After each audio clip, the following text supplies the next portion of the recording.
पैसे की समझ क्यों सिखाई जानी चाहिए। Rich dad and poor dad का अध्याय हम आगे पढ़ेंगे। ये लेखक बता रहे हैं, मेरे दोस्त 1990 में मेरे सबसे अच्छे दोस्त माइक ने अपने डैडी का लंबा चौड़ा कारोबार संभाल लिया है और उसे अपने डैडी से भी ज्यादा कामयाबी मिल रही है। हम एक दूसरे से साल में 1-2 बार गोल्फ कोर्स पर मिलते हैं और वो और उसकी पत्नी इतने ज्यादा अमीर है कि आप इसकी कल्पना भी नहीं कर सकते। अमीर डैडी का साम्राज्य बहुत ही सुरक्षित हाथों में है और अब माइक अपने बेटे की उसी तरह सीख रहा है जिस तरह उसके डैडी ने हमें सिखाया था।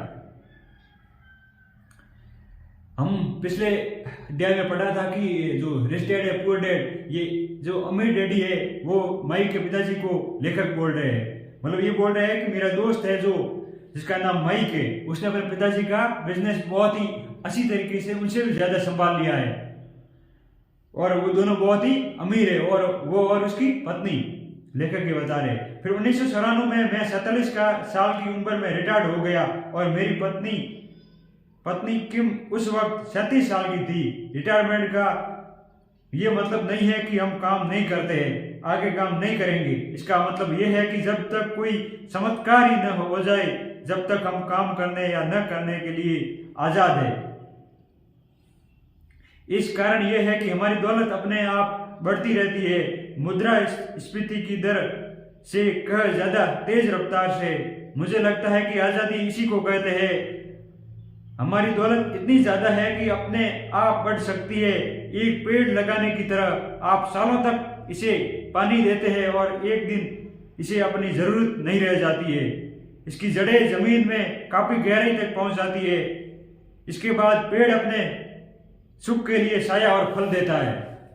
माइक ने साम्राज्य चलाने का विकल्प चुना और मैंने रिटायर होने का।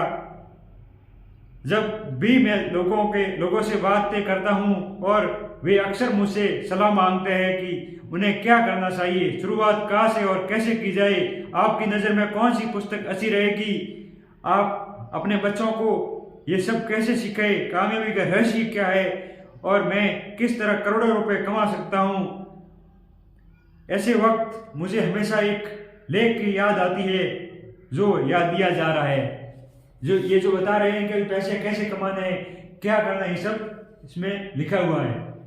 सबसे अमीर बिजनेसमैन 1923 में हमारे सबसे महान नेता और सबसे अमीर बिजनेसमैन शिकागो में एजवाटर बीच पर इकट्ठे हुए। ये लोग बहुत ही मशहूर थे। चार्ल्स श्वाब सबसे बड़ी स्टील कंपनी के मुखिया थे। सैमुअल इंशुल दुनिया का सबसे बड़ी यूटिलिटी के अध्यक्ष थे। हावर्ड हॉब्सन सबसे बड़ी गैस कंपनी के मुखिया थे। अहिवर वेक्टर दुनिया के सबसे बड़े कंपनियों में से एक इंटरनेशनल मैस कंपनी के अध्यक्ष थे। लियान लेजर बैंक ऑफ इंटरनेशनल सेटलमेंट्स के अध्यक्ष थे। Richard Henry New York stock exchange के मुखिया थे। ऑर्थर कॉटन और जेसी लिवरमोर सबसे बड़े 2 स्टॉक स्पेकुलेटर्स शेयर का कारोबार करने वाले थे और अल्बर्ट हॉल फ्रांसिस हार्डिंग के कैबिनेट के मंत्री थे। ये बता रहे हैं कि ये एक बार 1923 में सबसे महान नेता और सबसे अमीर बिजनेसमैन शिकागो में एजवाटर बीच पर इकट्ठे हुए थे। इन्होंने नाम बताए, ये सारे वहां पर इकट्ठे हुए थे। 25 साल बाद इनमें से 9 लोगों का अंत इस तरह हुआ। श्वाब 5 साल तक कर्ज में डूबे रहने के बाद गरीबी में मरे। ये बता रहे कि सबसे अमीर लोग थे वो कर्ज में थे और जो मरे थे उस समय कर्ज में थे। इंशुल की मौत विदेश में दिवालियेपन की हालत में हुई, बता रहे इंशुल। और वर्टुजर और कॉटन भी गरीबी में मरे। हॉब्सन पागल हो गए। विटनी और अल्बर्ट फॉल उस समय जेल में रिहा हुए थे। फ्रेजर और लिवरमोर आत्महत्या कर चुके थे। शायद कोई भी ठीक से ये नहीं बता सकता कि इन लोगों के साथ ऐसा क्यों हुआ था। और ये 1923 की बात है। हम इतना अंदाजा तो लगा सकते थे कि 1929 के मार्केट विदेश और बड़ी आर्थिक मंदी के ठीक पहले का समय था। मंदी का इन लोगों पर निश्चित रूप से बहुत ज्यादा असर हुआ होगा। देखने वाली बात यह है कि आज हम इन लोगों से ज्यादा मुश्किल समय में जी रहे हैं। परिवर्तन ज्यादा तेजी से हो रहे हैं, पूरी दुनिया में हो रहे हैं। मुझे लगता है कि आने वाले 25 सालों में बहुत से ऐसे उतार चढ़ाव आएंगे जो इन लोगों पर झेले गए उतार चढ़ावों की तरह ही होंगे। मुझे ये चिंता है कि बहुत से लोग सिर्फ पैसे पर अपना ध्यान लगाए बैठे हैं और अपनी सबसे बड़ी दौलत पर ध्यान नहीं दे रहे, जिसका नाम है शिक्षा। वो इनका कहने का मतलब ये है कि लेकर के उनकी जो मृत्यु हुई है, मृत्यु के समय जो गरीब रहकर हुए, उनका कारण है उनके पास शिक्षा इतनी ज्यादा नहीं थी। अगर लोग लचीले होने, शिक्षा का मतलब ये नहीं है, शिक्षा का मतलब है पैसे की समझ, या इसका मतलब ये नहीं कि आपके पास बड़ी बड़ी डिग्रियां हो या नहीं हो। अगर लोग लचीले होने या दिमाग खुला रखने और सीखने के लिए तैयार रहे तो परिवर्तनों के बावजूद भी वे बहुत अमीर बन सकते हैं। अगर लोग ये सोचेंगे कि पैसे ही दुनिया समस्याओं को सुलझा सकता है, ऐसे लोगों के लिए आगे आने वाले समय बहुत ही परेशानी भरा होगा। बुद्धि से समस्या सुलझती है और पैसा आता है। अगर आपके पास पैसे की समझ नहीं है तो पैसा शायद भी आ जाए और ज्यादा देर तक नहीं टिकता। अगर आपके पास पैसे की समझ नहीं है तो पैसा आपके पास नहीं टिकेगा, वनी आपके पास कितना ही आ जाए। ज्यादातर लोग जिंदगी भर ये नहीं समझ पाते हैं कि असल बात ये नहीं कि वो आप कितना पैसा कमा पाते हैं, बल्कि ये है कि आप कितना पैसा रख पाते हैं। हमने लॉटरी जीतने वाले उन गरीब लोगों की कहानियां सुनी है जो अचानक अमीर बन गए और कुछ समय बाद वे फिर से गरीब हो जाते हैं। लेखक बता रहे हैं कि हमने ऐसे बहुत सी कहानियां सुनी है जिनकी बड़ी बड़ी लॉटरियां खुली है, फिर भी वो एकदम अमीर बन गए, फिर थोड़े टाइम बाद पुनः गरीब हो जाते हैं, क्योंकि उनके पास पैसों की समझ नहीं होती है। इसलिए पैसों की समझ बहुत ज्यादा जरूरी है। कुछ लोग होते हैं जो लॉटरी अमीर बनते हैं और उनके पास पैसों की समझ होती है तो वो अमीर ही उससे भी ज्यादा अमीर होते हैं। ये लोग लाखों करोड़ों रुपए जीतते हैं फिर भी वही लौट कर वही आ जाते हैं जहां से पैसों की समझ क्यों सिखाई जानी चाहिए उन्होंने शुरू किया था।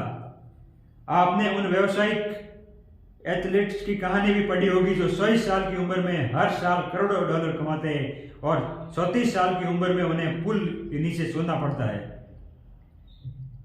आज ही के अखबार में एक युवा बास्केटबॉल खिलाड़ी की खबर छपी है जो 1 साल पहले करोड़ों का मालिक था। आज वो एक शिकायत करता फिर रहा है कि उसके दोस्तों, वकीलों और अकाउंटेंट्स ने उसके पैसे हड़प लिए हैं और इसी वजह से आज उसे बहुत कम मजदूरी पर कार धोने का काम करना पड़ रहा है।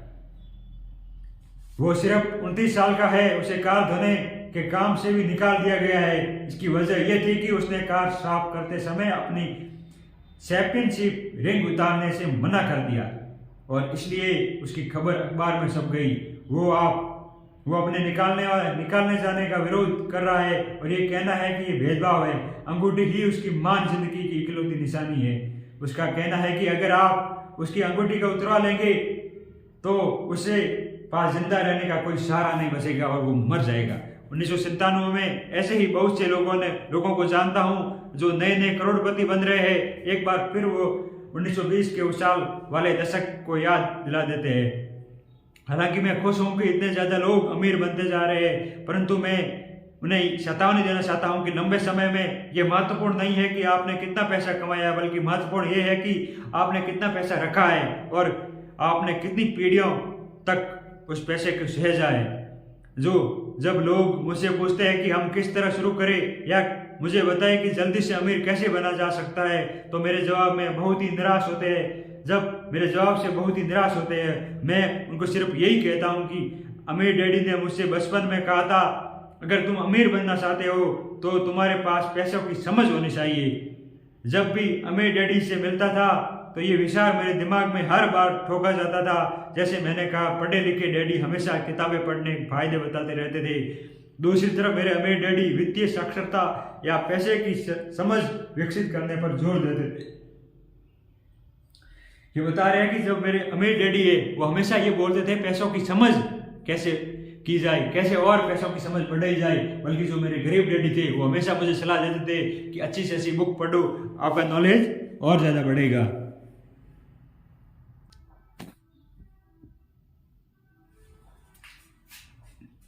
अगर आप एम्पायर स्टेट बिल्डिंग बनाने जा रहे हैं तो सबसे पहले आपको एक गहरा गड्ढा खोदना पड़ेगा, एक मजबूत नींव डालनी होगी। अगर आप किसी उपनगर में एक घर बनाने जा रहे हैं तो आपको सिर्फ 100 इंच का क्रिकेट का स्लैब डालना होगा।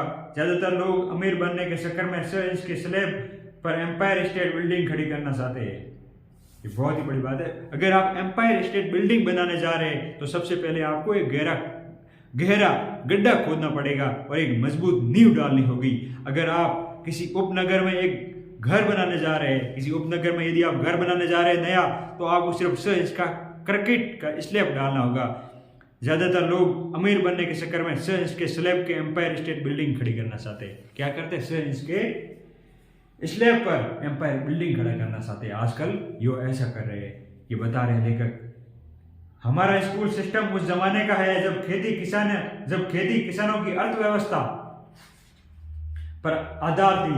आज भी ये बिना नींव के घरों पर भरोसा करता है का फर्श आज भी लोकप्रिय है। इसलिए स्कूल से निकलने वाले बच्चों को कोई आर्थिक नींव नहीं होती है। एक दिन जब उन्हें नींव नहीं आती है तो वे कर्ज में डूब जाते हैं और वे अमेरिकी सपने को देखते हैं और ये फैसला करते हैं कि पैसों की जो समस्या उनके सामने खड़ी है उसे अमीर होकर सुलझाया जा सकता है। इमारत बनना शुरू हो जाती है, वो तेजी से ऊपर बढ़ती है और जल्द ही एम्पायर स्टेट बिल्डिंग के बजाय हमारे पास सबरब्रिया का लीनिंग टावर होता है और हमारी रातों का नींद एक बार फिर उड़ जाती है। माइक और मेरे लिए दोनों का विकल्प संभव थे क्योंकि हमारी आर्थिक मजबूत थी और पैसों की समझ हमें बचपन से ही सिखाई गई थी। देखा जाए तो अकाउंटिंग शायद दुनिया का सबसे बोरिंग विषय है। ये बहुत उलझन भरा विषय भी है, परंतु अगर आप लंबे समय तक अमीर बने रहना चाहते हो तो ये सबसे महत्वपूर्ण विषय है। सवाल ये है कि आप इस बोरिंग और उलझने भरे विषय को अपने बच्चों को किस तरह सिखा सकते हैं। यह सवाल का जवाब है इसे आसान बनाकर पहले की तस्वीरों के जरिए सिखाए। अमीर डैडी ने माइक और मेरे लिए मजबूत आर्थिक नींव डाली थी। चूंकि हम लोग छोटे बच्चे थे इसलिए हमें सिखाने का एक आसान तरीका इजाद किया। सालों तक वे केवल चित्र बनाते रहे और उनके साथ शब्दों को इस्तेमाल करते हमें समझाते रहे। जब माइक और मैंने उन आसान डायग्राम्स को मदद से आर्थिक शब्दावली और पैसों के खेल को समझ लिया तो इससे कई सालों बाद अमीर डैडी ने अंकों को जोड़ना शुरू किया। आज माइक को जितने अकाउंटिंग विश्लेषण की जरूरत है वो उससे भी कई सूक्ष्म और जटिल विश्लेषण कर सकता है। उसके पास 10 अरब डॉलर का साम्राज्य है। मैं इतना ज़्यादा जटिल विश्लेषण नहीं करता क्योंकि मेरा साम्राज्य छोटा है, परंतु हम दोनों को ये नींव आसान नींव थी। आगे आने वाले प्रश्नों से आप सामने वाले आसान कुछ चित्र खींचूंगा जो माइक के डैडी ने हमारे लिए खींचे थे। लेकिन बता रहे जो हमें डायग्राम्स के थ्रू भी कुछ समझाया गया था। मैं भी आपको बुक में डायग्राम के थ्रू समझाऊंगा। ये लेखक बता रहे हैं कि जो हमें शिक्षा दी गई थी, मैं भी एक गरीब था, मैं अमीर कैसे बना, जो मुझे शिक्षा मिली है वो मैं भी आपको जैसे मेरे अमीर डैडी ने मतलब माइक के पिताजी ने हमें सिखाया था कि गरीब से अमीर कैसे बनना है, उसको मैं आपको पूरी तरह समझाऊंगा सेम टू सेम आसान तरीके से। हालांकि वो आसान है परंतु इन चित्रों के सहारे उन्होंने 2 छोटे बच्चों को ठोस और गहरी नींव पर दौलत पर बड़ा महल बनाना सिखाया था। ये अपने बात करें, मैं और मेरा माइक, ये हम दोनों दोस्त हैं और माइक के डैडी ने हमें अमीर बनना सिखाया था सिर्फ 6 साल की उम्र में। नियम 1, आपको संपत्ति और दायित्व का अंतर पता होना चाहिए और हमेशा संपत्ति को खरीदनी चाहिए। अगर आप अमीरी बनना चाहते हो तो आपको बस इतना ही जानने की जरूरत है कि ये पहला नियम है कि इकलौता नियम है। वो बहुत ही आसान लगता है परंतु ज्यादातर लोगों को ये पता नहीं है कि ये नियम कितना महत्वपूर्ण है। पहला नियम ये है कि आपको संपत्ति और दायित्व का अंतर पता होना चाहिए। हमेशा संपत्ति ही खरीदनी चाहिए। आपको ये बता रहे ज्यादातर लोग पैसों की समस्या में सिर्फ इसलिए उलझे रहते हैं क्योंकि उन्हें यह पता ही नहीं होता है कि संपत्ति और दायित्व में क्या फर्क होता है। अगर लोग संपत्ति इकट्ठी करते हैं तो गरीब और मध्य वर्ग के लोग दायित्व इकट्ठे करते हैं। बता रहे कि अमीर लोग संपत्ति इकट्ठी करते हैं तो गरीब और मध्य वर्ग के लोग दायित्व इकट्ठा करते हैं। और मजे की बात यह है कि उन लोगों को यह लगता है कि वे संपत्ति इकट्ठी कर रहे हैं। मध्य वर्गीय और गरीब लोग दायित्व इकट्ठा करते हैं असलियत में, लेकिन वो ऐसा समझ रहे हैं कि हम संपत्ति इकट्ठा कर रहे हैं, बल्कि संपत्ति कौन इकट्ठा कर रहे हैं? अमीर लोग। जब अमीर डैडी ने माइक और मुझे ये बताया तो हमने सोचा कि वो मजाक कर रहे हैं। हम दो बच्चों को अमीर बनने का रहस्य जानने के लिए इतने हैरान परेशान थे, जबकि उसका जवाब इतना आसान था, वो ये इतना ज्यादा आसान था कि हमें ये इस बात पर सोचने के लिए बहुत देर तक ठहरना पड़ा। संपत्ति क्या होती है? माइक ने पूछा। अभी उस बारे में चिंता मत करो, अमीर डैडी ने कहा। अभी सिर्फ इस पर विचार को अपने दिमाग में घुस जाने दो। अगर तुम इसे आसानी से समझ सकते हो, तुम्हारी जिंदगी एक योजना होगी, उन्हें जिंदगी भर पैसे की कभी दिक्कत नहीं आएगी। यह आसान है, इसलिए इसे अनदेखा कर दिया जाता है। आपका मतलब है कि हमें बस इतना ही जानने की जरूरत है कि संपत्ति क्या है। यह जानने के बाद हम उसे हासिल कर ले और अमीर बन जाए, ऐसा लेखक ने पूछा जब छोटा था बालक। तब 6 साल की उम्र अमीर डैडी से पूछा। अमीर डैडी ने हाँ भरी। हाँ, ये इतना आसान है। अगर ये इतना आसान है तो फिर हर आदमी अमीर क्यों नहीं बन जाता? मैंने पूछा। मतलब लेखक ने पूछा कि ये इतना आसान है तो हर आदमी अमीर क्यों नहीं बन जाता? अमीर डैडी मुस्कुराए, और क्योंकि लोग संपत्ति और दायित्व में फर्क नहीं कर पाते। क्या बताते? अमीर डैडी मुस्कुराए और कहा, क्योंकि संपत्ति और दायित्व में लोग फर्क नहीं कर पाते हैं। आप कमेंट में बताओ, आप संपत्ति और दायित्व के बारे में आपको कुछ मालूम है या आप अंतर बता सकते हो? मुझे याद है कि मैंने पूछा था, वयस्क लोग इतने मूर्ख कैसे हो सकते हैं? अगर ये इतना आसान है तो इतना महत्वपूर्ण है, तो हर किसी को इसे जानना या खोजना क्यों नहीं चाहता? ये वही ऐसा क्यों नहीं चाहता जवान की ये हमें संपत्ति और दायित्व के बारे में पता चलना चाहिए। इसका क्या डिफरेंस है? संपत्ति और दायित्व क्या होते हैं, ये समझने में अमीर डैडी को बस कुछ ही मिनट लगे।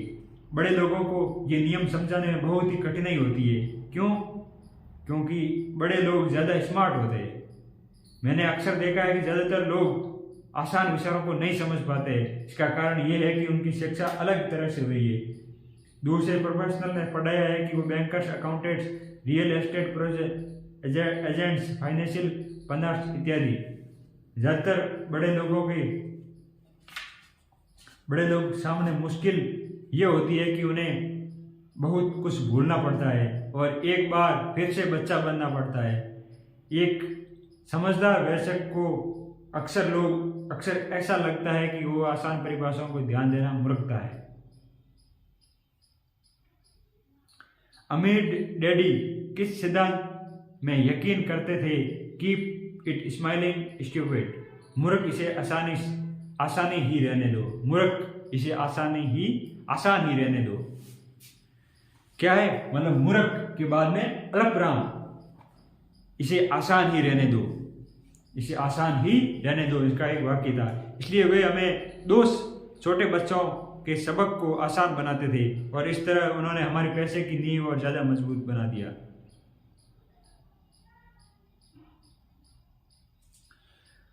तो दिक्कत या उलझन किस बात से आती है?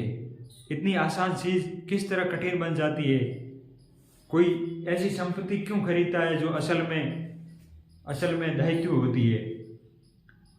इसका जवाब हमें अपनी बुनियादी शिक्षा से मिलता है। हम साक्षरता शब्द पर ध्यान देते हैं और पैसे की साक्षरता को अनदेखा कर देते हैं। कोई वस्तु संपत्ति है या दायित्व, ये कैसे पता चलेगा? अगर आप सचमुच झंझट में फंसना चाहे तो इन शब्दों को डिक्शनरी में देख ले।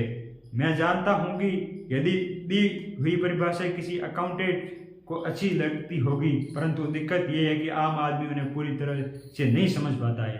जो अभी ये बात हुई है वो ज़्यादातर आम आदमी से नहीं समझ पाता है। जो मैंने अभी आप शब्द बोला है वो सिर्फ कौन अकाउंटेंट या वो आसानी से समझ पाता है, लेकिन हम इसलिए हमें डायग्राम की तरफ समझना पड़ेगा।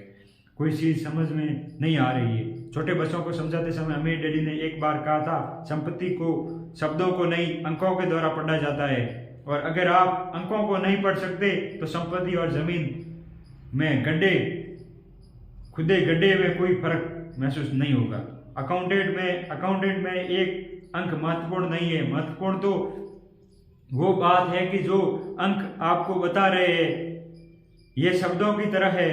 शब्द महत्वपूर्ण नहीं होते, महत्वपूर्ण वो बात होती है जो शब्दों के जरिए बताई जाती है। कई लोग पढ़ते हैं परंतु ज्यादा समझ नहीं पाते हैं। वो रीडिंग कॉम्प्रिहेंशन या पढ़े हुए समझने में काबिलियत होती है, और इस क्षेत्र में हम सबकी अलग अलग काबिलियत होती है। उदाहरण के लिए मैंने हाल ही में एक नया VCR खरीदा है। इसका साथ निर्देश पुस्तिका में भी थी, जिसमें समझाया गया था कि अपने VCR को किस तरह प्रोग्राम किया जाता है। मैं शुक्रवार की शाम को आने वाली अपने फेवरेट टीवी शो के रिकॉर्ड करना चाहता था। उस निर्देश पुस्तिका में पढ़ते पढ़ते मैं पागल हो गया। मुझे दुनिया में कोई भी काम इतना मुश्किल नहीं लग रहा था जितना कि अपने VCR प्रोग्राम करना। मैं शब्दों को पढ़ सकता था परंतु इसके बावजूद मुझे समझ में नहीं आ रहा था कि मुझे शब्दों को पहचानने में ए मिल रहा था, परंतु उन्हें समझने में मुझे F मिल रहा था। ये ज़्यादातर लोगों के साथ पैसे के मामले में होता है।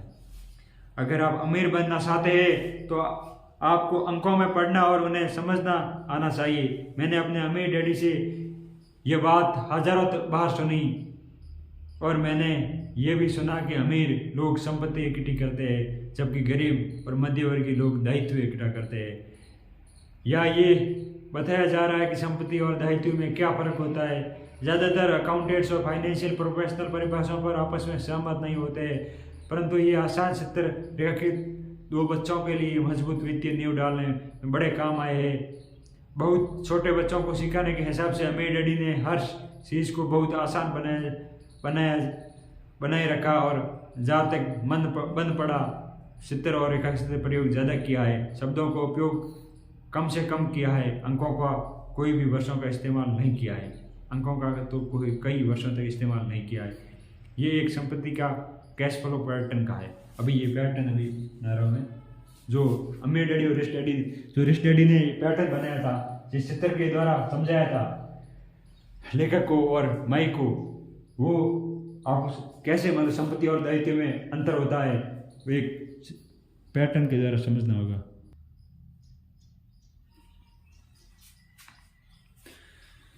ये एक संपत्ति का कैश फ्लो पैटर्न है।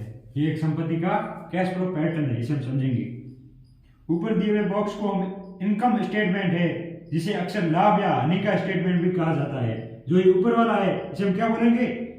ये बॉक्स इनकम स्टेटमेंट है, जिसे अक्सर लाभ या हानि का स्टेटमेंट भी कहा जाता है। ये आमदनी और खर्च बताता है। ये क्या बताता है? आमदनी और खर्च बताता है। हमारी आमदनी कितनी है और उसमें खर्च कितना हुआ है। आने वाला पैसा और जाने वाला पैसा, नीचे का चित्र ये क्या, और आने वाला पैसा और जाने वाला पैसा भी बताता है। आने वाला मतलब कितना है? आमदनी और मतलब खर्च कितना किया है। जो नीचे का चित्र बैलेंस शीट है, जो नीचे का चित्र बैलेंस शीट है, इसे इसलिए कहा जाता है क्योंकि इसमें संपत्ति और दायित्वों को एक साथ मिलाकर देखा जाता है। नीचे को बैलेंस शीट बोला जाता है। क्या बोला जाता है इसको? Balance sheet. जिसे क्यों बोला जाता है बैलेंस शीट? इसलिए कहा जाता है क्योंकि इसमें संपत्ति और दायित्वों को एक साथ मिलाकर देखा जाता है। संपत्ति भी है और दायित्वों को एक साथ मिलाकर क्या बोलेंगे? शीट हम बोलेंगे, बैलेंस शीट। कुछ लोग जिनमें पैसे की समझ नहीं होती है वो इनकम स्टेटमेंट और बैलेंस शीट के बीच संबंध को नहीं जानते हैं। कुछ लोग जिनमें पैसे की समझ नहीं होती है, जिनमें पैसों की समझ नहीं होती है, वो इनकम स्टेटमेंट और बैलेंस शीट के बीच को संबंध को नहीं जानते। ये क्या है? Income statement. ये क्या? इनकम स्टेटमेंट है। और ये क्या है? बैलेंस शीट है। इन दोनों के बीच में संबंध को नहीं जानते, वो क्या होता है? वो नहीं समझ पाते। वो क्या? उसको पैसे की समझ है ही नहीं। इन दोनों के बीच को संबंध को समझना बहुत ज्यादा जरूरी है। ये संबंध जानना बहुत ही जरूरी है। पैसों की तंगी की असली वजह ये होती है कि लोग संपत्ति और दायित्वों के बीच में अंतर को ठीक से नहीं समझ पाते। अक्सर इन दोनों शब्दों के बीच में अंतर को ठीक से नहीं समझ पाते हैं। अक्सर इन दोनों शब्दों की परिभाषाओं को बड़ी समस्या खड़ी कर देती है। अगर आपको दुविधा में पढ़ना अच्छा लगता है तो इस शब्द को उसको उठाकर उसमें संपत्ति और दायित्व शब्दों को मतलब देख ले। अब इन परिभाषाओं का मतलब अकाउंटेंट्स को तो अच्छी तरह समझ में आ सकता है, परंतु आम आदमी के लिए वो वैसी भी बात हो गई है, जैसे कि परिभाषा का मतलब मैंड्रीन जैसी, जिसे विदेशी भाषा में लिखा दिया गया हो।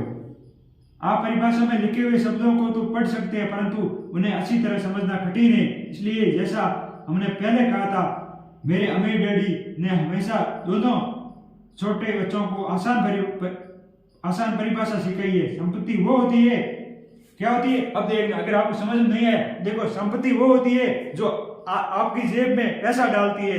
अच्छी, आसान और उपयोग में आने वाली परिभाषा है। संपत्ति की क्या है, संपत्ति वो होती है जो जेब में पैसा डालती है, और अच्छी और आसान उपयोग में आने वाली ये परिभाषा है। और ये एक दायित्व कैश फ्लो पैटर्न है। ये किसका था, ये एक संपत्ति का कैश फ्लो, मतलब संपत्ति कैसे आती है, अमीर लोगों के पास संपत्ति क्या आती है उसके बारे में बताता। अब हम पढ़ेंगे ये मतलब दायित्व के बारे में, दायित्व का कैश फ्लो पढ़ेंगे हम। जो ये संपत्ति का भी पढ़ा है, इसकी जगह क्या पढ़ेंगे, दायित्व का। दायित्व का पढ़ने से पहले ये मतलब इसका उल्टा हो जाएगा संपत्ति का, जैसे अभी हम देख रहे हैं।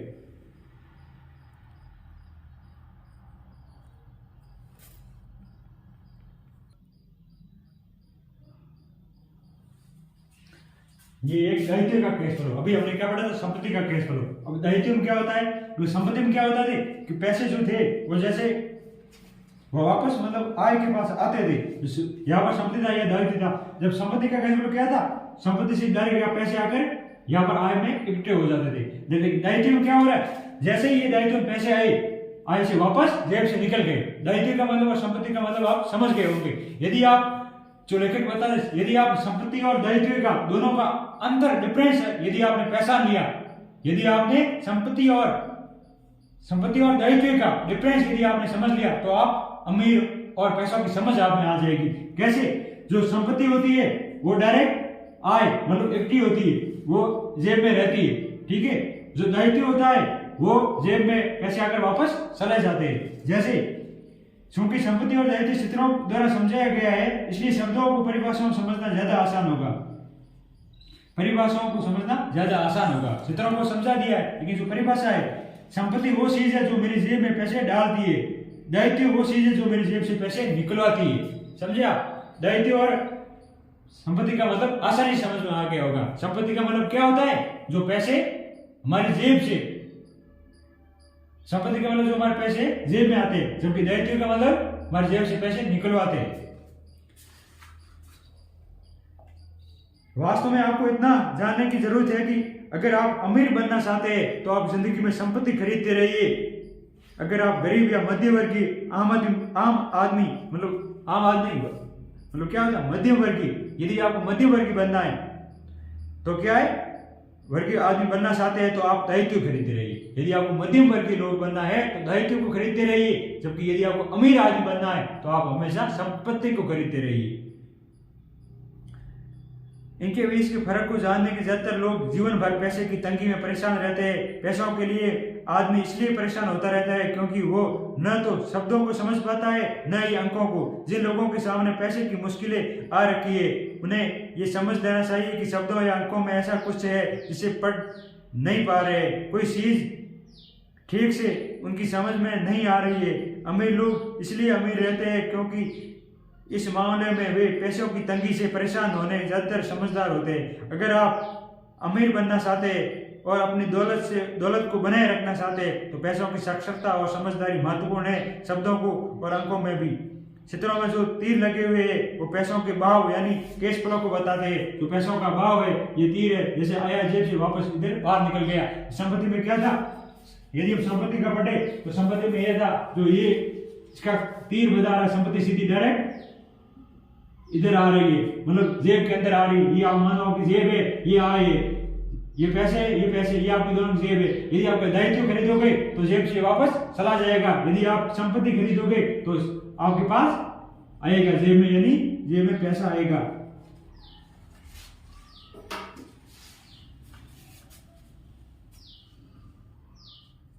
अंकों को पूरी तरह समझ जरूरी है, महत्वपूर्ण ये तो पूरी कहानी का होता है। किसी वित्तीय रिपोर्ट से अंकों का पढ़ना प्लॉट या कहानी ढूंढने की तरह ही पैसा कहा जा रहा है। इस बात की कहानी 80% परिवार की पैसों की कहानी यही होती है कि अमीर बनने के लिए कड़ी मेहनत करते जाते हैं।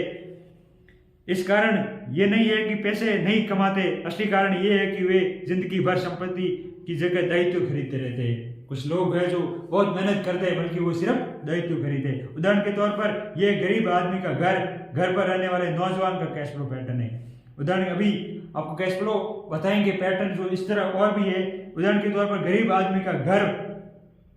आदमी या घर पर रहने वाले नौजवान का कैश, जो घर पर रहता है गरीब का, उसका कैश फ्लो कैसे होता है वो आपको पैटर्न के द्वारा समझाया जाएगा अभी।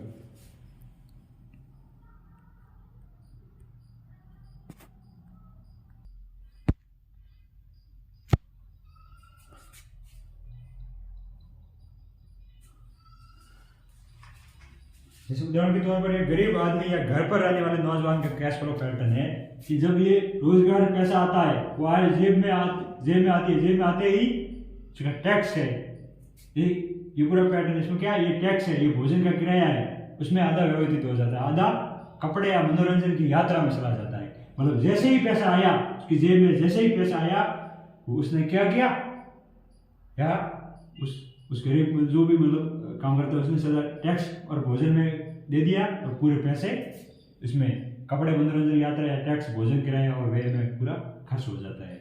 ये कैश फ्लो किसका है, ये उदाहरण के तौर पर ये गरीब आदमी या घर पर रहने वाले नौजवान का कैश फ्लो पैटर्न है। ये जो इस तरह है पैटर्न है, ये नौजवान है जो घर पर रहता है या फिर जो गरीब घर में, उसका ये कैश फ्लो पैटर्न है। अब हम आगे पढ़ेंगे कि एक मध्यम वर्गीय आदमी का कैश फ्लो पैटर्न है। जब कोई मध्यम वर्गीय होता है उसका क्या कैश फ्लो पैटर्न है वो हम अगले वीडियो में पढ़ेंगे, मतलब इसके बाद जस्ट अभी।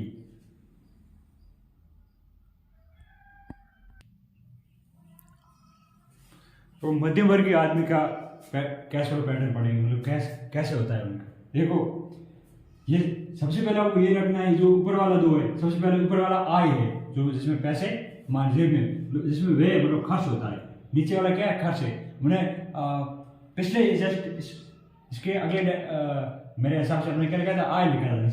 नीचे भी आय मैंने बोल भी दिया था और आय नहीं, नीचे व्यय मतलब खर्च होता है, ऊपर कितना जो आय हमारे जेब में रहता है, और ये संपत्ति है, ये दायित्व है। मध्यम वर्ग की जिंदगी में क्या होता है कि ये रोजगार है, जैसे ही रोजगार से पैसा आया जेब में, इसके बाद क्या हुआ, उसके दायित्व का मतलब क्या होता है, हमने अभी पढ़ा था, अभी हमने पढ़ा। संपत्ति का मतलब क्या होता है, जो जेब में आती है, दायित्व वो चीजें जो जेब से पैसे निकलवाती है। ये दायित्व जेब से पैसे निकलवाएगी, हमारा दायित्व क्या करेगी, जेब से पैसा निकलवाएगी। क्योंकि संपत्ति क्या करती है, तो पैसा हमारे जेब में रखने देती है, ऊपर वाले माता ही। जैसे ही दायित्व, जैसे ही आय आई वो सीधा बाहर चली गई, ये होता है इसका दायित्व। समझे आप।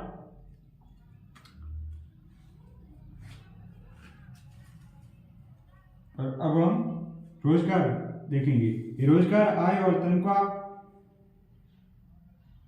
और जो तीसरा है वो अमीर, जैसे आय और तनख्वाह। तीसरे में क्या होगा, जैसे अभी इसको हम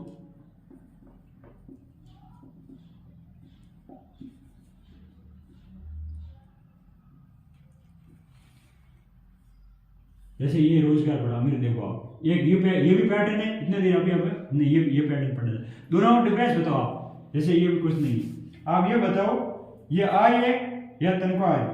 ये आय, इसमें व्यय में जब ये अमीर आदमी जो व्यय करता है वो मतलब जो खर्च करता है वो कौन कौन सी चीजें होता है। जैसे यहाँ पर ये इसका व्यय है, जो इसका दायित्व, इसका मतलब जो खर्च होगा वो किसमें होगा, टैक्स में हो जाएगा, ये मार्केट केस में हो जाएगा, स्थायी व्यय हो जाएगा, भोजन, कपड़े, मनोरंजन में सारा व्यय हो जाता है। अभी हमने पढ़ा था वो कैश फ्लो था। जैसे यहाँ से रोजगार से वो इसकी आय आई, जैसे ही आई वो दायित्व में आई और वापस बाहर चली गई। इसमें ये जो खर्च होगा वो खर्च किन की चीजों में होगा, एक तो होगा टैक्स में हो जाएगा, मार्केट गेज हो जाएगा, स्थायी व्यय जो पहले से स्थायी व्यय है उनका जो देना पड़ेगा वो खर्च हो जाएगा, भोजन, कपड़े, मनोरंजन, मतलब पीछे भी कुछ नहीं रहा। गरीब के पास में भी पैसे नहीं बचे और अमीर के जो मध्यम वर्गीय उनके साथ में पैसे नहीं बचे। अब हम पढ़ेंगे पैसों की समझ क्यों जानी चाहिए। एक अमीर आदमी का कैश फ्लो पैटर्न। अमीर आदमी कैसे पैटर्न करता है, देखिए आप अमीर आदमी का भाव पढ़ेंगे। अमीर आदमी कैसे मैनेज करता है। जो अमीर आदमी होता है ना, वो संपत्ति है यहां से, मतलब पहले जो जेब में थे, जेब अमीर कौन होता है, जो पहले से इन्वेस्टमेंट किया होता है, जो उनके पास जेब में पहले से पैसा होता है, वो क्या करेगा, संपत्ति इकट्ठा करेगा। संपत्ति में जैसे स्टॉक हो गया, बोर्ड नोट्स, रियल एस्टेट या मौखिक संपदा, जो संपदा है ये संपत्ति है। जो इस संपत्ति के अंदर मतलब कौन कौन सी चीजें होगी, स्टॉक हो गया, जो पहले से पैसे स्टॉक है, कुछ भी स्टॉक पड़ा है, या बॉन्ड हो गया, या नोट्स हो गए, या रियल एस्टेट हो गया, या मौखिक संपदा हो गई। उसका क्या करेगा, इस संपत्ति को ये सीधा क्या करेगा, इसे यहां से वो पैसा कहां से कमाएगा, यहां से सीधा उसकी जेब में आएगा, यहां से सीधा किस में आएगा, जेब में। ये होता है। और आय, जो ये आय डिविडेंड्स, ब्याज हो गया, किराए से आय हो गया, या रॉयल्टी हो गई। कैसे, मतलब ये जो अमीर आदमी होता है वो पैसे कैसे कमाता है, या तो कमाता है डिविडेंड्स, ब्याज से कमाता है, या फिर किराए से आए, मतलब जैसे मकान बना कर दे दिया, वहां पर लोग रह रहे हैं, रातों दिन जो पैसा तुमने आ रहा है, चाहे वो काम भी नहीं करे, अमीर आदमी काम नहीं करे, फिर भी उनका ब्याज है वो आएगा। ब्याज हो गया, रूम का किराया हो गया, दुकान का किराया हो गया, उसी तरह उससे पैसे आ रहे हैं। समझे आप, पहले उन्होंने मकान बनाया, सब संपत्ति थी तब आपने, उसने मकान बना दिया, उसके बाद उन्होंने किराए पर दे दिया, पैसे उसके पास आ रहे हैं ना। ये होता है कैश फ्लो अमीर का, जो अमीर होता है। ये सारे आप कैश फ्लो पढ़ने हैं। जैसा कि आप देख सकते हैं कि सभी चित्र बहुत ही ज्यादा सरल बना दिए गए हैं। उनमें से एक को जिंदा रखने के लिए खर्च करना पड़ता है। हम सभी को रोटी, कपड़े और मकान की जरूरत होती है। हम सभी को रोटी, कपड़ा और मकान की जरूरत है। तीनों चीज तो बहुत ही इंपॉर्टेंट है।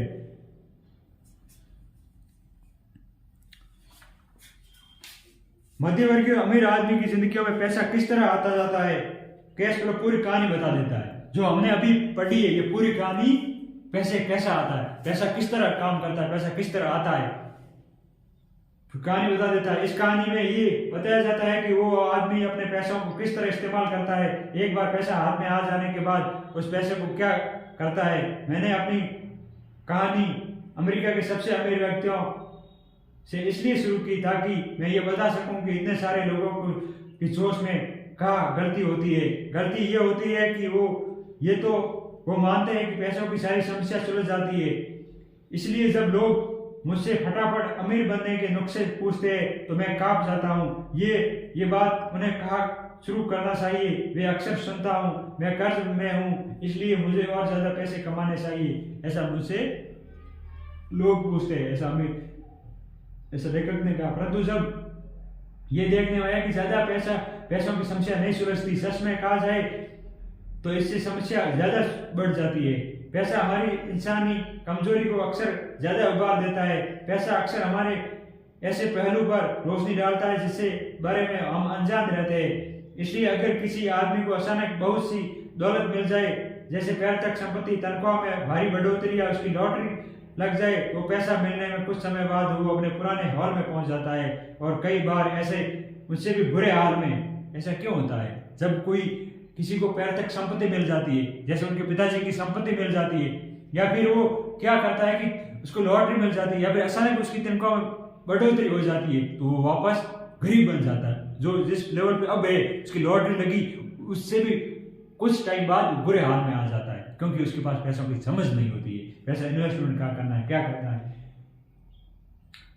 पुराने हाल में पहुंच जाता है। कई बार तो उससे भी बुरा हाल में पैसा आपके दिमाग में चल रहे कैश फ्लो पैटर्न का उजागर करता है।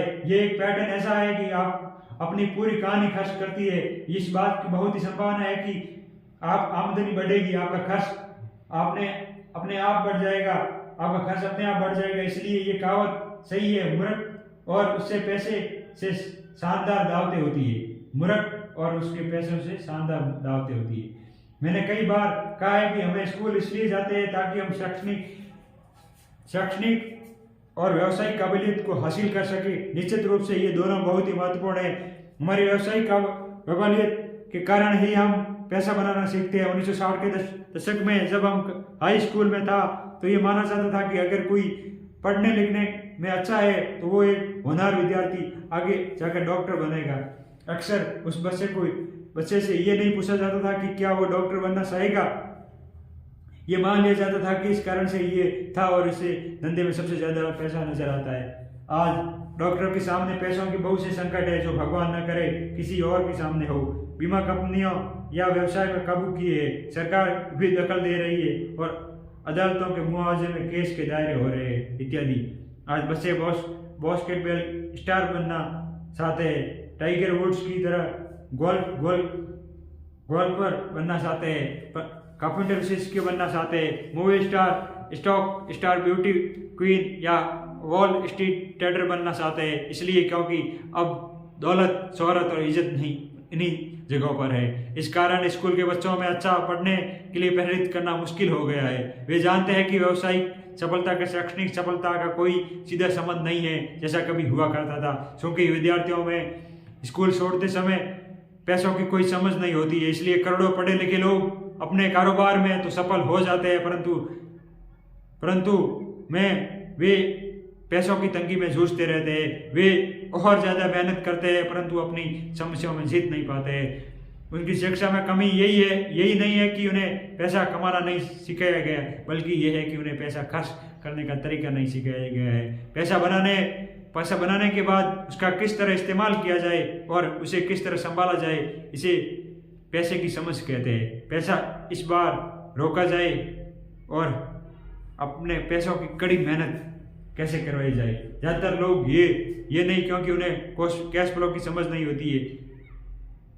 कोई आदमी बहुत पढ़ा लिखा हो सकता है, अपने कारोबार में सफल हो सकता है, परंतु हो सकता है कि वो उसमें पैसों की बिल्कुल भी समझ ना हो। ऐसे लोग अक्सर ज़रूरत से ज़्यादा कड़ी मेहनत करते हैं क्योंकि उन्होंने कड़ी मेहनत करना ही सीखा है, परंतु पैसों से अपने लिए कड़ी मेहनत करना नहीं सीखा है। पैसा उनके लिए कड़ी मेहनत करे इन्होंने ऐसा सीखा ही नहीं है।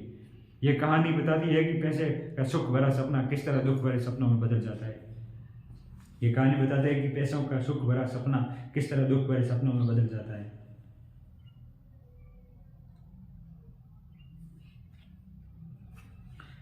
कड़ी मेहनत करने वाले लोगों की फिल्मी कहानी एक घिसे पीटे लहरों पर चलती है। हाल ही में शादीशुदा और कुछ बहुत पढ़े लिखे पति पत्नी साथ साथ किराए के मकान में रहने लगते हैं। जल्दी ही उन्हें ये लगने लगता है कि ये कहानी, आप ध्यान से सुनना, ये कहानी बताती है कि पैसों का सुख भरा सपना है वो किस तरह दुख भरे सपनों में बदल जाता है।